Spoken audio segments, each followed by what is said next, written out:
In this video we'll learn about capitalize method. So capitalize method returns a string with first letter capitalize. So let me put here a lowercase letter at first. Python is awesome. So this is our string.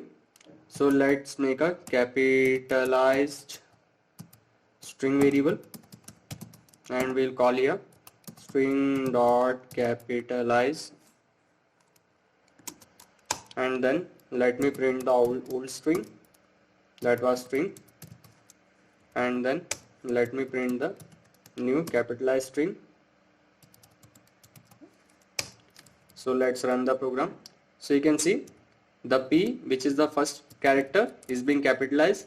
So now let's see when the first letter is not a alphabet. So plus, let's put here plus is an operator. So when I run it, so it is giving the same output because the first letter or the first character is not a alphabet.